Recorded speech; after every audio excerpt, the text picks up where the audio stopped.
Like, who's an island now? That's what I said to him. He's fucking sitting there. Who's an island now? Did you really say that to him? Yeah. And here's the best thing about Tony, though. He laughed. Like, Tony is for the joke, right? Oh, yeah. Like, even if he's, like, going through it, he respects the joke. And Always. There's many layers to that whole thing. It's like, Tony is who he is. Yeah. And you respect that to the core. Was it the best timing? Probably not, right? No. Was there a lot of supervision over him, what he said? No. Probably not. But that just shows you how disorganized that meeting was. It's disorganized, but it's also real. So it's like, there's two ways to look at it. It's like, it's like nobody proofread it. Let me clear something there, because we did say that they had went over his material. They didn't. They did not go over his material. Someone suggested he take one joke out. So he took this one joke out, and he's like, oh, what do I put in its place? He decided to go with the Puerto Rico joke. You fucking dumbass. Don't you know? We did it. Yeah, but he's just so silly. But he's the guy.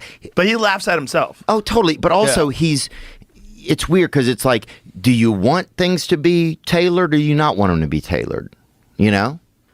Yeah. It's like you could have a group that goes through every single joke and says no to everything. Right. And then you get nothing. You know what I'm saying? Kind of, it's like how many layers of when you drain spaghetti or whatever I'm talking about. Like how many layers of spaghetti? Nah, shit. I don't know. It's been a long year. I know what you're saying.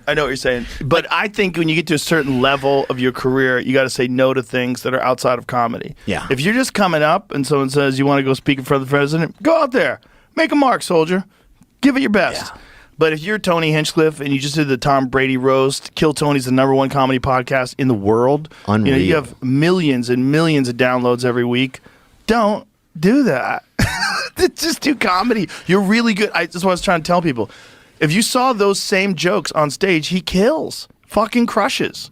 It's just the worst environment ever for it. Lights are bright. It's in the day. Yeah. No one knows a comedian. He goes up cold. No one goes on after him. There's like his big ass paws after him. The whole thing was like organized terribly. Yeah. Terribly. Just complete disorganization. It was like there was the Trump speech, which is the big thing. Like, what do we do with all the extra time? Like, let anybody talk. Who wants to talk? This guy owns a fucking sandwich shop. Let him come up there. Yeah, look, it's my friend Giovanni. Like, let anybody in there. They were letting people that were saying wild stuff, too. Oh, they were letting anybody in there. And dude. It didn't seem like they vetted a lot of the speeches. Some of the speeches were like, wait, they had 40 minutes of ASMR in there. They were fucking letting people do anything. Dude, whenever you get an organization, whether it's the Republicans or the Democrats, you got to kind of like appease everybody. And you got psychos and moderate people. And they're all together under this one banner of this one. Like, have you ever been on a sports team? There's always like one dude on the team that's a fucking psychopath, right? Oh, and yeah. You're like, dude, don't cause any fights. Like, leave everybody alone. Let's go. Come on. We had a brother, he would slash everybody's tires, but then here's the thing, we were giving him a ride home. So it was like, well, now we're all fucked. You know what I'm saying? But that's who he was. You had to respect him. He was a power forward, you know? Yeah. Well, sometimes they're not making the best decisions. People don't, man. A lot. People don't, man. Especially football players, bro.